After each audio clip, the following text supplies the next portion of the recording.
Aditya, I am really very sorry. अरे मला कळलंच नाही उशीर झाल्याचं. बॅटरी पूर्ण गेल्याचं तर माहीतच नव्हतं मला. असं वाटलं 6-6:30 झाले असतील तेव्हा 8:30 वाजले होते. I am really very sorry. पण आज सगळाच बेजबाबदारपणा झाला ना मेघना. एक लिमिट ओलांडली ना वेळेची की सगळ्यांना काळजी वाटायला लागते. आपण दोघेच राहत असतो ना तर गोष्ट वेगळी होती, पण इथे सगळ्यांचीच घडी विस्कटते. आणि आपल्यामुळे हे वारंवार होते असं नाही वाटते का तुला?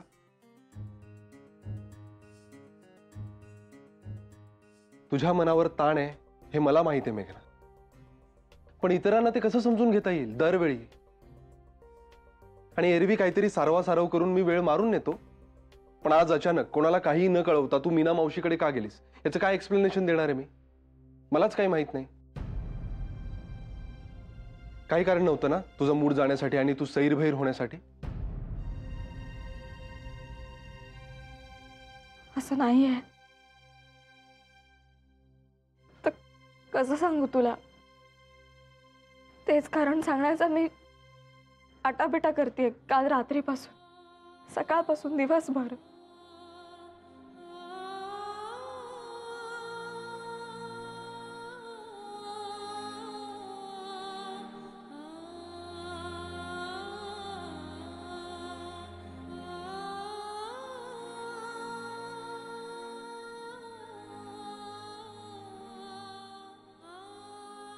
काय?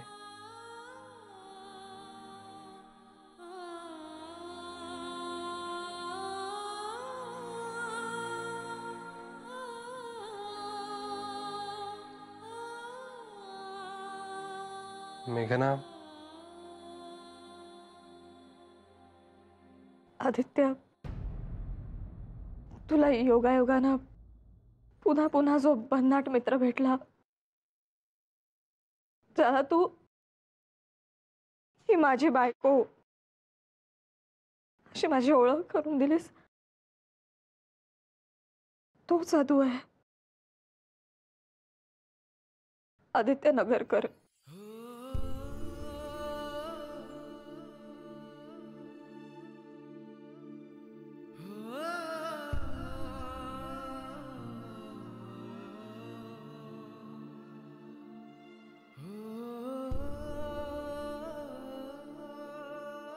आता मेघना माझ्यापासून दूर जाणार?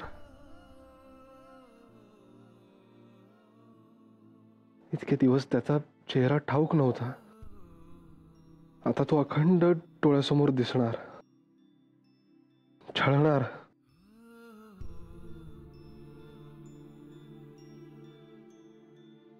तो तो आदित्य नगरकर.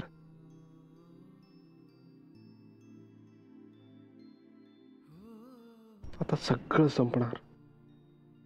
माझं प्रेम मला कधीच मिळणार नाही.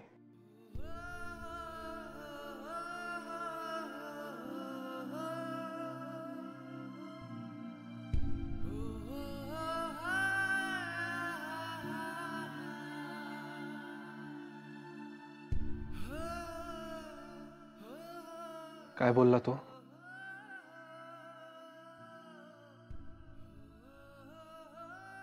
मग तू काय बोललीस का?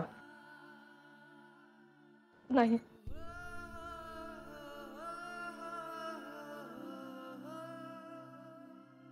एक अक्षरही नाही बोललो मी. मी फोनवर बोलायला हवे गेलो होतो तेव्हा काहीच बोलणं झालं नाही तुमचं?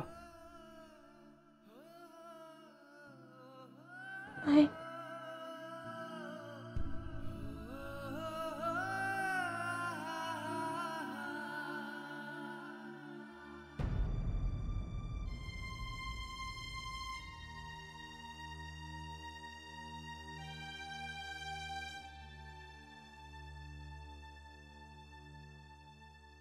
हां, ते लग्नाच्या आधी तुम्ही कधीतरी भेटला होता, त्याच्यानंतर एवढ्या दिवसांनी काल पहिल्यांदाच भेटला.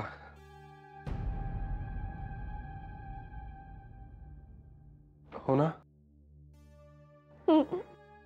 त्याला माहित होतं का मीच तुझा नवरा आहे ते?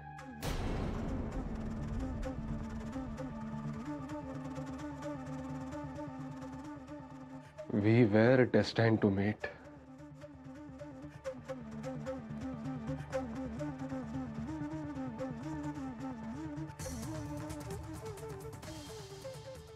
आदित्य, मेघना, आदित्य, अरे इथेच आहेत तुम्ही अजून? चला ना जेवायला. मला भूक नाहीये. आता भूक नसायला काय झालं? अमित पण थांबलाय, या पटकन. हा, आम्ही सुरू करतो. खूप भूक लागली, प्लीज लवकर या. हा हो ताई, आलोच. हा, ये रे.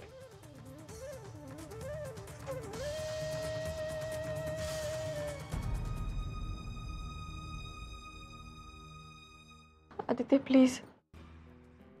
आदित्य, ते आपल्यासाठी जेवायला थांबलेत. आधीच माझ्यामुळे खूप गोंधळ झाला, त्यात आणखी काही नको व्हायला. I request you Aditya, please जेवायला चल.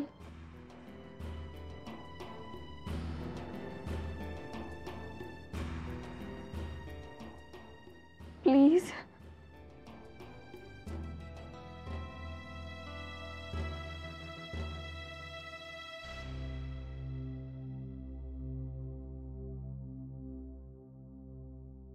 ठीक आहे.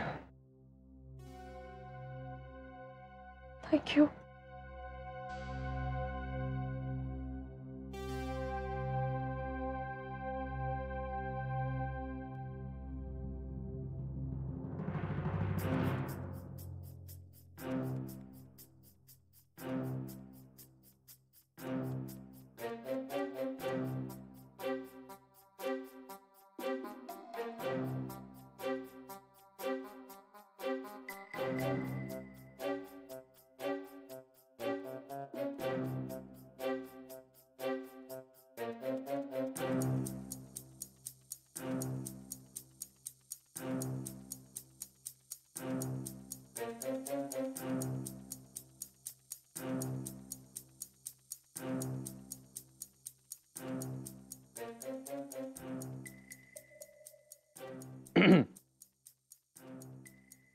नाना असते तर त्यांनी विचारलंच असतं, पण आज ते नाहीयेत म्हणून मी विचारतो.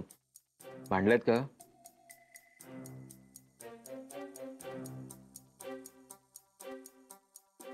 काय रे आदित्य, मगाशी जी काही धावाधाव झाली त्यामुळे ओरडल्यास मेघनाला? नाही. म्हणजे हो. नाहीतर ती बघ, असं का करेल ती? सोड ना आदित्य. अरे कधी कधी ना असं होतं, म्हणजे बोलण्याच्या नादात ना आपल्याला किती वाजलेत कळतच नाही.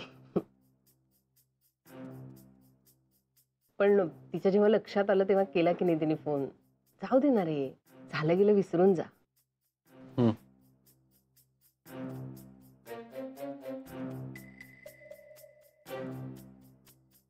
पोळीचा डबा दे ना जरा इकडे.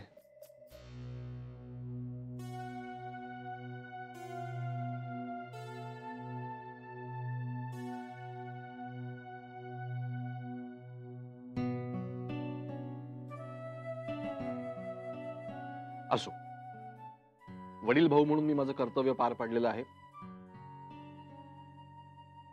माझी जबाबदारी मी बजावलेली आहे. पण काय, तुम्हाला हसवण्यासाठी, तुम्हाला रिझवण्यासाठी माझ्याकडे पिजेंचा स्टॉक नाही. त्यामुळे माझा उपदेश हाच पीजे समजा. छान हसा आता, जेवा.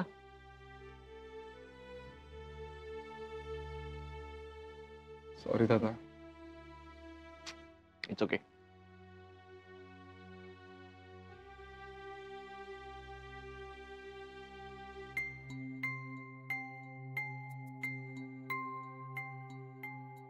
चला मी उठतो.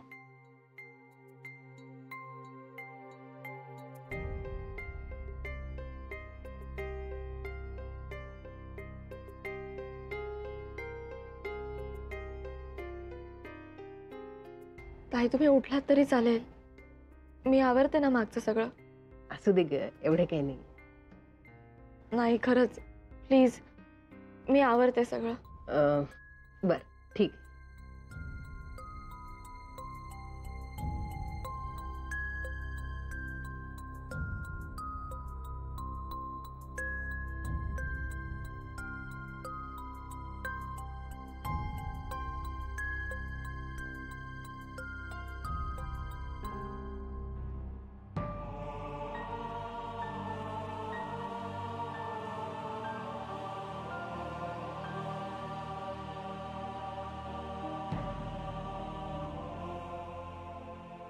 मी जरा बाहेर जातोय.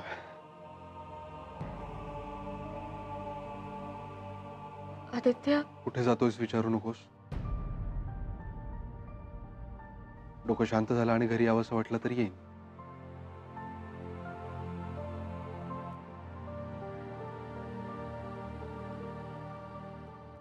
आदित्य प्लीज. डोंट वरी, जीवाचं काही बरं वाईट नाही करून घेणार.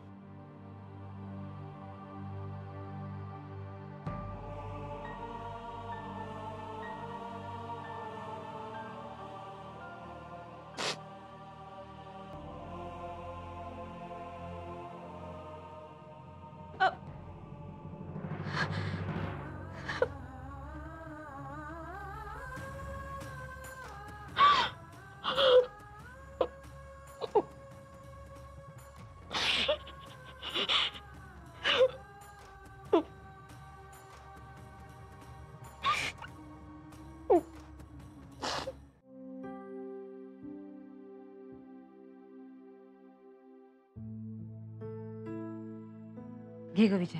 थँक्यू. अगं नेमकं दहीच संपलं घरातलं सगळं. हरकत नाही. आणि तू पण आली नाहीस दिवसभर अजिबात खाली.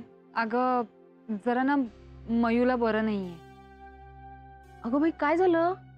नाही नाही, काही विशेष नाही. थोडं जरा पोटात दुखत होतं, पण ओव्याचा अर्क दिलाय मी, त्यामुळे झोपलीये. आणि मयूचं तर तुला माहितीये, थोडं जरी बरं वाटत नसेल ना तरी आई किंवा बाबा यांचा हात हातात हवा असतो झोप येईपर्यंत. शिवाय सतीश सुद्धा आज जरा उशिराच आला. अगं 10 वाजले यायला. ऐको, मग काय, म्हणून अगं माझी ना आज खाली दिवसभरात चक्करच झाली नाही. आणि शिवाय आज नाना सुद्धा नाही येत ना, नाहीतर ते एकदा तरी हाक मारतातच. पण खरं सांगू का अर्चू, नाना आज नव्हते तेच बरं झालं म्हणायचं. म्हणजे ही ग मेघना. अरे देवा, आता काय केलं तिने? काही केलं नाही, पण ही आज कॉलेजमधून परस्पर मावशीकडे निघून गेली. त्यात काय झालं? त्यात ते झालं नाही अर्चू, पण मावशीकडे गेल्यानंतर हिने साधा एक फोनही नाही केला ग. आणि त्यातून तिच्या फोनची बॅटरी डाऊन झाली होती, त्यामुळे 8:30-9 पर्यंत हिचा काही पत्ताच नाही. बरं हिचा फोनही लागे ना, सगळा आनंद होता. झाल, म्हणजे आता माईने या गोष्टीचं सॉलिड टेन्शन घेतलेलं असणार.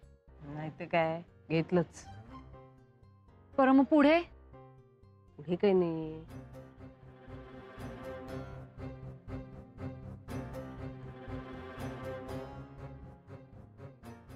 कठीण आहे ग बाई. बरं थँक्स हा अर्चू. अगं थँक्स काय. चल निघू मी. हो जा. काळजी घे मयूची. हो, गुड नाईट. Good night. कमाल आहे, इतकं सगळं घडलं आणि आपल्याला पत्ताच नाही. हो ना, विजयाने सांगितलं म्हणून निदान कळलं तरी. अशी कशी रे ही मेघना? कॉमन सेन्स आहे हा. मी मावशीकडे जातीये त्यामुळे यायला उशीर होईल, हा साधा सोपा निरोप जर हिने आधीच कळवला असता तर हे सगळं पुढचं टळलं नसतं. जाऊ दे का अर्चू, कधी कधी असं होतं म्हणायचं आणि सोडून द्यायचं. कुठल्या तरी तंद्रीत असेल, विसरली असेल. सतीश, हे तर आता नेहमीच शब्द झालेत.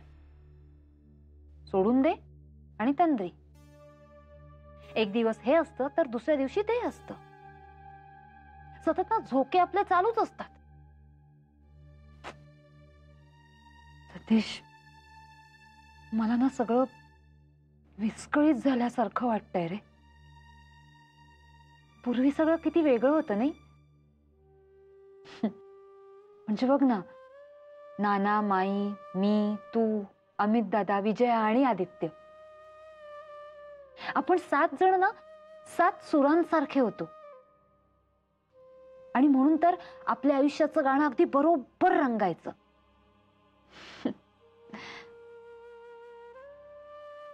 जेव्हा हा 8वा सूर आपल्यामध्ये मिसळला तेव्हा वाटलं होतं हा सुखाचा वरचा सा लागेल. पण सतीश सगळं उलटच झालं रे. सगळं उलटच झालं. म्हणजे या 8व्या सुरामुळे आपल्या सगळ्यांचं गाणं बेसूर व्हायला लागलं. आणि हे सूर आहेत ना, ते जबरदस्तीने जुळत नाहीत. आपोआप जुळावे लागतात. सतीश, खूप टेन्शन आलंय रे. खूप टेन्शन आलंय. जुळतील ना रे?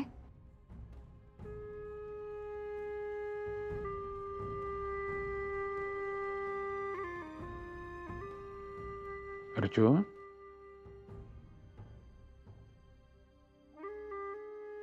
सगळं छान होईल.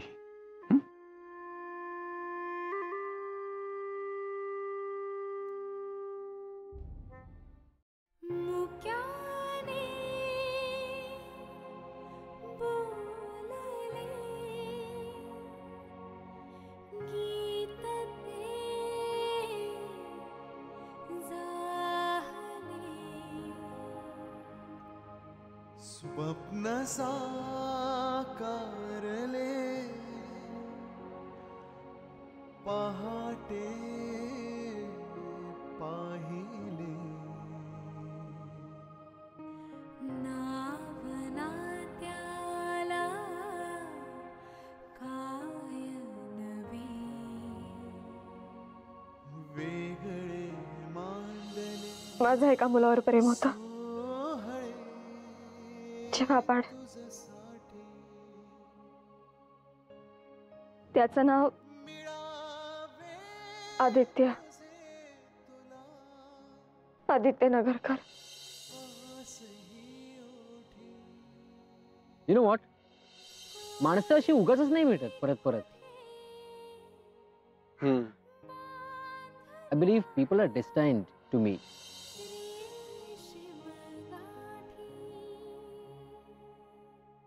जुळून येती रेशीम गाठी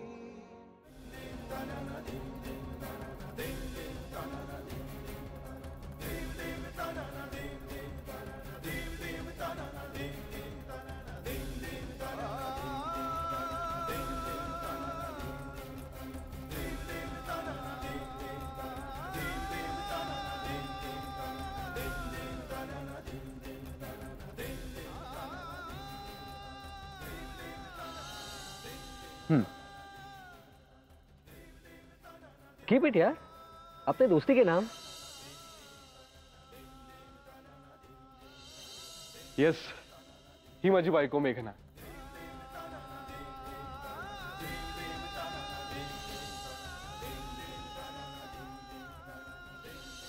जरा तू